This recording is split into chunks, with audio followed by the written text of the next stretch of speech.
Dimana chapter 1131 ini menjadi chapter luar biasa yang banyak sekali mengungkap mungkin hubungan antara Loki, Luffy, dan juga seorang Yonko lain yaitu Akagami no Jeki. Nah, garis besar di sini ini kita akan mereview One Piece untuk chapter 1131 yang seperti biasa nih kita akan bahas secara lengkap dengan berbagai breakdown plus analisis untuk isi chapternya juga. Yang mana bukankah kita juga sudah mendapatkan libur 2 minggu yang minggu tahun One Piece tuh serasa ya hampa banget lah anjay. Terutama untuk saya sendiri udah kangen ketemu kalian para majikan-majikan dari Devil No Mi. Nah mungkin buat yang ngikutin saya juga di post komunitas atau bahkan Instagram dari Devil No Mi, tau lah ya kalau saya habis main ke tanah suci kita para wibu alias ke Jepang sana. Dimana dapat banyak banget nih merch dari sana yang aduh kalap banget nih dapat. Ini dapat gambaran Teteh Nami dari Oda, lalu juga gambaran dari Zoro, dan tante favorit kita alias Tusi juga saya dapat untuk versi figur mininya. Dan tentu saja favorit saya sendiri adalah dapat Teteh Uta yang ini mantep banget, bahkan sampai beli kayak model Labubu yang ini bentuk kita modelan Uta yang aduh ini lucu banget nih walaupun akhirnya dimarahin bini karena belinya kebanyakan. Tapi ya tentu saja favorit dari kalian semua nih, terutama buat Hihao Ifa-chan, kita mendapatkan juga boneka yang sangat lucu sekali. Ya tapi oke lah, itu hanya beberapa merchandise yang kita dapatkan yang aduh ini kalap banget pergi ke Mugiwara Store. Tapi yang penting juga di sana saya mendapatkan dua hal yang sangat penting sekali yang sangat berhubungan dengan Oda. Dimulai dari One Piece volume 110 dan juga free card yang akan kita bahas untuk isinya, jadi pastikan kalian subscribe dan nyalakan bel notifikasinya ya. Nah jadi oke lah, yuk kita langsung masuk ke isi review untuk chapter 1131. Jadi pastikan kalian tonton video sampai habis agar tidak ada informasi yang miss dan juga setengah-setengah, karena One Piece sudah masuk akal tapi akal bisa masuk. Nah mari tanpa basa-basi lagi kita langsung saja wadaw.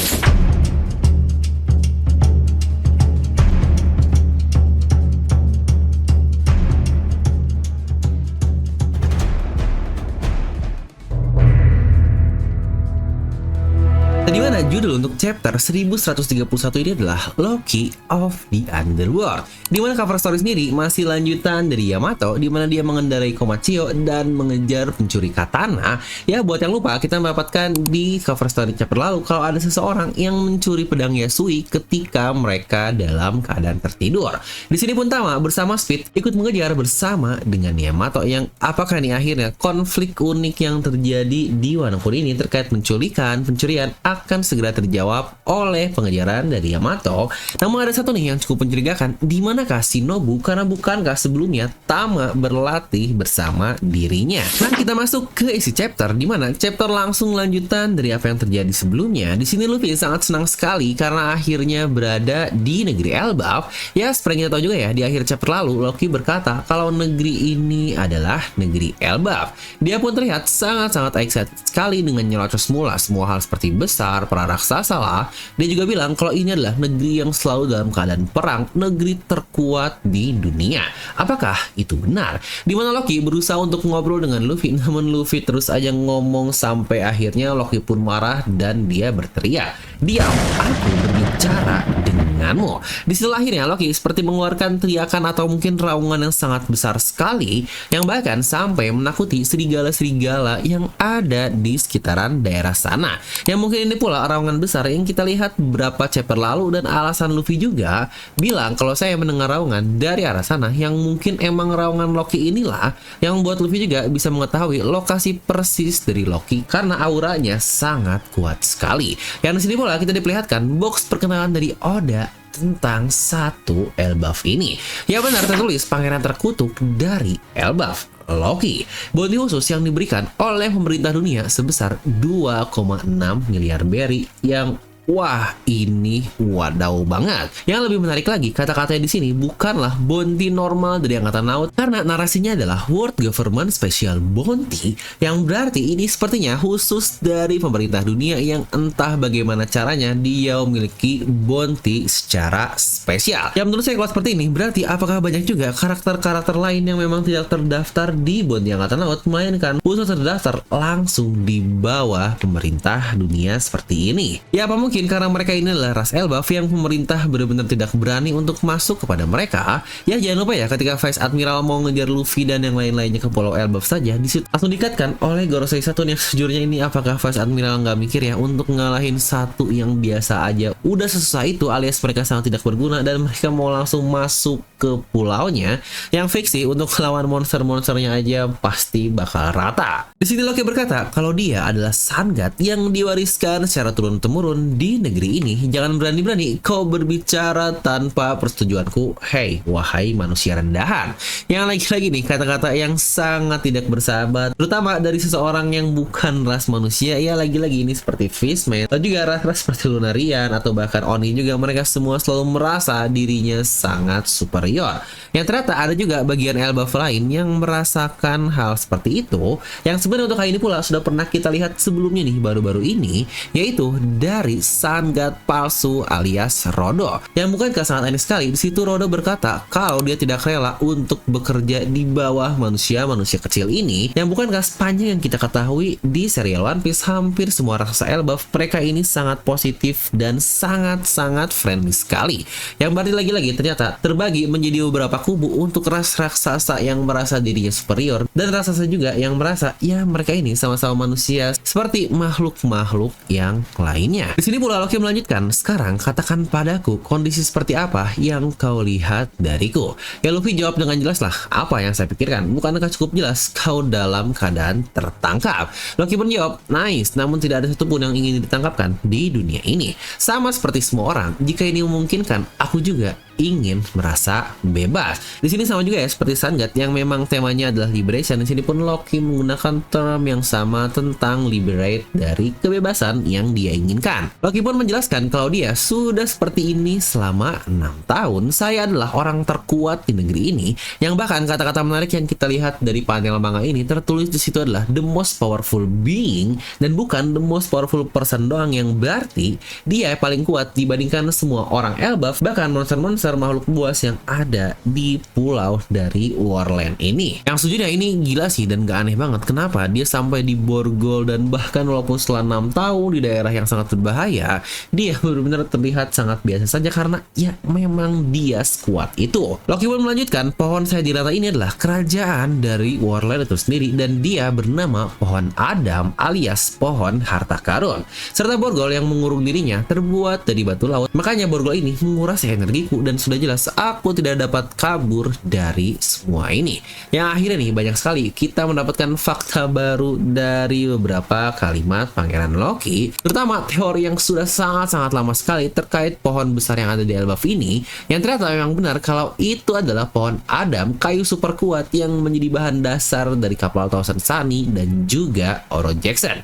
Yang wah ini makin banyak banget sih teori-teori lama yang bisa dihubungkan, terutama jika ada hubungan dengan pohon Hawa yang menghubungkan dari Mary Joyce bahkan sampai ke Fishman Island, yang bahasan ini pun kita akan bahas nanti di video Mega Teori sendiri. Di sini Loki berkata, aku ingin kau melakukan sesuatu padaku, Rodi. Dan Luffy menjawab, hey, namaku Luffy. Ya, aduh ini akhirnya Luffy ada yang salah nyebut namanya karena biasanya dia yang salah menyebut nama orang. Di sini bahkan Luffy pun terlihat sangat santai sekali, dia tiduran di kaki Loki dan Loki pun berkata, kau bajak laut juga kan? Jika kau membebaskanku dan membuatku bebas, aku akan menghancurkan bajak laut yang kau ingin hilangkan.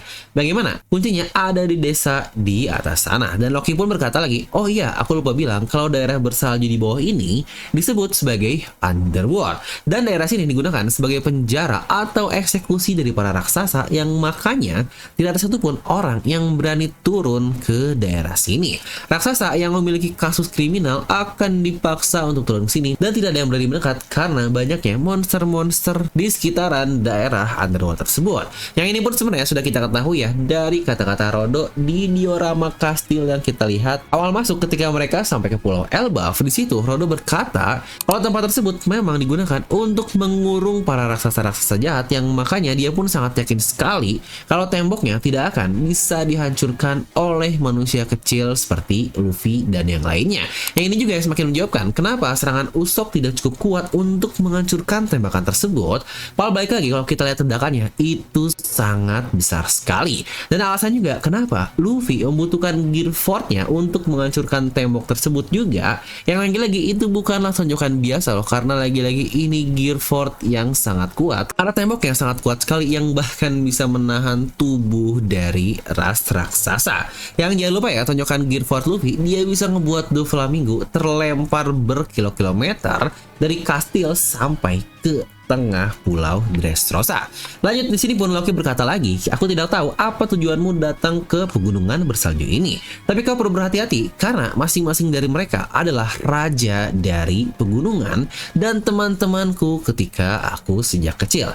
Yang sejujurnya ini sangat gila sekali sih poin yang udah sampaikan, yang berarti Loki dari kecil dia sudah berteman dengan monster-monster luar biasa di Pulau Elbaf. Dimana di sinilah kita diperlihatkan satu halaman luar biasa di mana banyak sekali monster-monster besar yang mirip seperti monster di Rusukaina tempat Luffy berlatih, di mana terdapat 5 binatang utama seperti polar bear, gorila, serigala, ular, dan juga mammoth. Beberapa manusia pun muncul dari sana yang sepertinya mereka adalah bawahan Loki. Mereka menggunakan master gas yang menutupi mukanya dan memberikan bauan agar terlindung dari binatang-binatang buas tersebut. Lagi-lagi buat yang bingung, sepertinya ini bauan yang sama juga nih seperti yang Rayleigh katakan di Rusukaina saat time skip Luffy, di mana ada sebuah pohon tempat Luffy menyimpan topi jeraminya yang katanya binatang buas tidak akan mendekati tempat tersebut. Ya mungkin itulah bauan yang digunakan oleh manusia-manusia ini, yang bukankah pada akhirnya Oda selalu menyambungkan banyak sekali hal dengan sangat baik. Di situ Loki pun melanjutkan, kalau dari mitos kami, daerah pegunungan yang sudah ada lebih dari 10.000 tahun ini dikenal sebagai primordial of the world, atau mungkin dalam kata lain ini bisa disebut sebagai awal mula dunia ini. Yang sejujurnya menurut saya ini hal yang sangat menarik karena bisa jadi akan banyak berhubungan dengan penciptaan dunia One Piece, lalu juga dengan Imu, dan bahkan mungkin dengan buah iblis. Itu semua bisa dihubungkan dengan baik lagi ke satu pulau dari Elbaf. Loki juga melanjutkan lagi, dunia di mana matahari telah mati, wahai kalian manusia-manusia bodoh. Aku tidak tahu apa alasanmu turun ke sini. Namun hati-hati untuk para binatang buas ini karena mereka tidak akan tinggal diam jika kau macam-macam denganku. Yang lagi-lagi ini sejujurnya sangat mantap sekali sih, dimana Luffy cuma berlatih 2 tahun doang di Rusukaina selama time skip ke monster-monster raksasa yang dia lawan. Loki sudah berpuluh-puluh tahun sejak dia kecil. Di sini Luffy sangat tenang dari semua hal tersebut dan berkata, oh ini membuatku sangat nostalgia. Dimana para manusia bawahan Loki pun mereka berkata, aku tidak ingin pingsan seperti sebelumnya. Lagian siapa yang berpikir seorang Yonkou Seng si rambut merah bisa ada di tempat seperti ini? Dan Luffy pun mendengar hal tersebut dengan kaget yang bilang, hah, orang yang kalian sebutkan? Shanks, dia pun bertanya, apakah Shanks pernah datang ke tempat ini? Dimana saat itu ternyata Luffy sudah menjinakkan kelima raja binatang buas tersebut dengan duduk di atas tangan gorila. Dan lagi-lagi efek hati binatang lah, seperti bagaimana Luffy menjinakkan mereka semua. Luffy pun sangat kaget dengan bilang, hah, siapa orang ini? Apakah kau teman dari Shanks? Namun di sini Loki mencoba untuk mengejek Luffy dengan bilang, apa yang kau maksud adalah bajak laut pengecut itu? Yang tentu saja Luffy yang mendengar kata-kata ini tidak akan tinggal diam karena dia langsung marah, berubah ke Gear Force dan langsung menyerang kepala Loki. Namun luar biasanya di sini Loki dapat menghindari tonjokannya walau dengan tubuh yang penuh terborgol dengan cara menggeser bagian kepalanya. Yang sejujurnya ini gila banget sih. Loki dengan mata tertutup dia masih bisa melakukan hal seperti itu. Di situ pun Loki langsung bilang, hehe sebentar, aku hanya bercanda bodoh, itu hanyalah bercandaan. Luffy pun kembali lagi masuk ke mode normalnya dengan bilang, jangan berani-berani bilang seperti itu walau itu adalah sebuah bercandaan. Yang Luffy lagi-lagi tetap being Luffy seperti dirinya, karena bukankah ini sangat persis sekali seperti bagaimana Luffy kecil yang sangat marah sekali ketika bandit gunung alias Higuma lagi-lagi menyebut Shanks sebagai seorang pengecut. Loki berkata, aku tidak bisa bergerak, dasar kau ini manusia bodoh. Dan Luffy pun menjawab lagi, jika kau tidak bergerak, jangan berani-berani membuatku kesal. Sekali lagi kau berkata seperti itu, akan kuhajar kau sampai ke pohon tersebut. Loki berpikir dalam dirinya jika dia akan pertama kali membunuh bocah ini ketika sudah berhasil lepas. Menariknya terlihat monster-monster binatang buas tadi pun sangat panik sekali ketika Luffy menghajar Loki. Namun ngapain Shanks datang ke sini? Kenapa dia datang untuk bertemu denganmu? Apa dia juga punya urusan di sini? Apa sekarang dia masih di Elbaf yang langsung nyerocos banget. Nah, Luffy ini nanya tentang Shanks kepada Loki.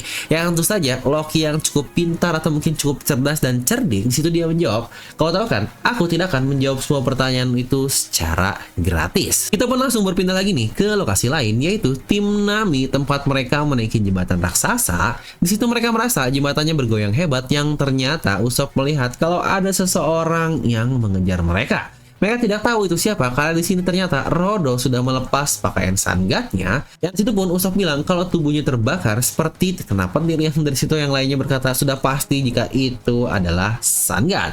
Yang tentu saja ternyata serangan Nami tidak akan cukup kuat untuk mengalahkan seorang ras raksasa Elbaf. Padahal lagi-lagi itu petir yang sangat-sangat gila, yang lagi-lagi dari sini semakin terlihat jelas sekuat apa manusia-manusia dari ras Elbaf ini, dan kenapa pemerintah dunia, Angkatan Laut, mereka semua sangat takut dengan satu ras tersebut. Dimana Gerd dan Goldberg pun mereka juga mengejar Rodo, dan situ bahkan mereka membawa kapal dari Thousand Sunny. Yang jir, ini kalau kalian lihat ngebawa kapal, udah kayak ngebawa action figure yang waduh ini ukurannya besar sekali. Di sini Zoro ingin menghajar mereka semua, namun Usopp berkata jangan, karena bisa saja mereka ini adalah teman dari Master Dory dan Brogy. Jadi akhirnya mereka memutuskan untuk terus berlari ke kampung Elbaf yang sudah sedikit lagi mereka sampai ke bagian atas. Kita pun berpindah lagi ke daerah Underworld alias di bottom layer dari Elbaf, namun di lokasi yang berlainnya nih dengan Luffy dan Loki, di mana terlihat di sini Hajildin dan Stenson. Mereka menghajar tikus raksasa yang ini definisi bejir raksasa banget. Karena ukuran raksasa dari Hajildin aja udah sebesar itu, monster ini jauh lebih besar lagi dibandingkan tersebut. Yang kalau dibandingkan dengan kita manusia biasa mah, wah ini kayaknya udah sebesar apa. Di sini Hajildin berkata, "Digaga, kita berhasil mendapatkannya. Kau tidak akan menemukan monster ini di bagian hutan atas karena dagingnya sangat-sangat super sekali. Aku bisa melihat senyum lebar dari kru Mugiwara ketika mereka memakannya." Dan Stenson berkata, "Bukankah ini semua sangat berat dan kita tidak bisa membawanya menggunakan alat kita?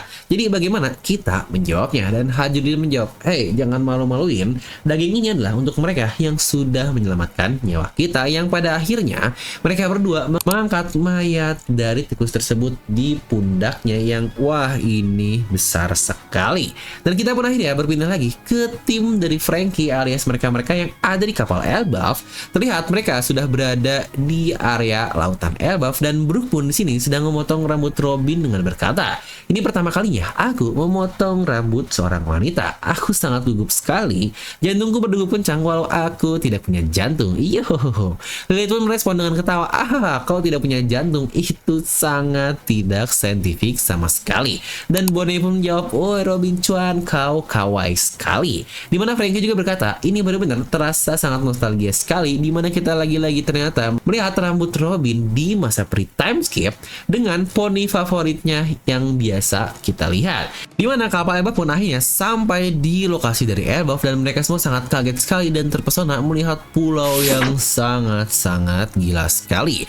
Dan di panel akhir dari chapter ini ada seseorang misterius yang berlari sambil panik. Saul Sensei, dia terjatuh dan dia tidak bergerak sama sekali. Kira-kira apa yang sedang terjadi di dalam pulau Elbaf sekarang? Dan kita masuk ke battle analisis yang menjadi favorit dari kalian, karena di sini kita akan banyak berteori liar karena here is our ninja way, anjay. Nah, kita akan mulai dulu nih dari timeline yang dikatakan kalau Loki sudah 6 tahun dikurung seperti itu. Yang sepertinya kalau dari waktu memang masih masuk akal sih, dimana itu momen-momen saat dia ditolak oleh Lola, karena bukankah 2 tahun yang lalu Lola sudah berlayar dan kita nggak tahu kapan nih waktu pastinya mereka tertangkap di Trailbug, dan bahkan sampai mundur sekali yang cukup lama, dimana angka 6 tahun menurut saya cukup masuk akal, di mana Lola menolak pernikahan politik emaknya alias Big Mom dengan Elbaf yang akhirnya menyebabkan banyak sekali dampak buruk.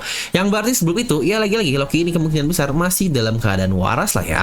Makanya dia bisa-bisanya mau dinikahkan atas nama Elbaf, yang terlihat juga kan rakyat-rakyat Elbaf yang pastinya menyetujui hal tersebut, yang tentu saja dengan persetujuan dari rajanya alias ayahnya, yaitu King Harold. Dan pasca penolakan oleh woman seperti ini, pada akhirnya Loki mulai galau dan mungkin otaknya mulai berubah alias mulai stres, dan memutuskan untuk menghancurkan semuanya dengan bahkan menjadi Sun God, dan bahkan dia membunuh ayahnya sendiri atau raja dari Elbaf, yaitu King Harold ini juga. Ya, definisi dampak woman emang seberbahaya itu. Jangan lupa Obito aja karena woman dia harus ikutan menghancurkan dunia. Tapi ya kita juga nggak tahu ya apakah ayahnya King Harold ini benar-benar seorang raja yang baik atau enggak. Jadi kita lagi-lagi tidak bisa asal menjudge Loki hanya karena dia membunuh raja atau ayahnya. Ya akhirnya pada saat itulah langsung ditangkap oleh rakyatnya.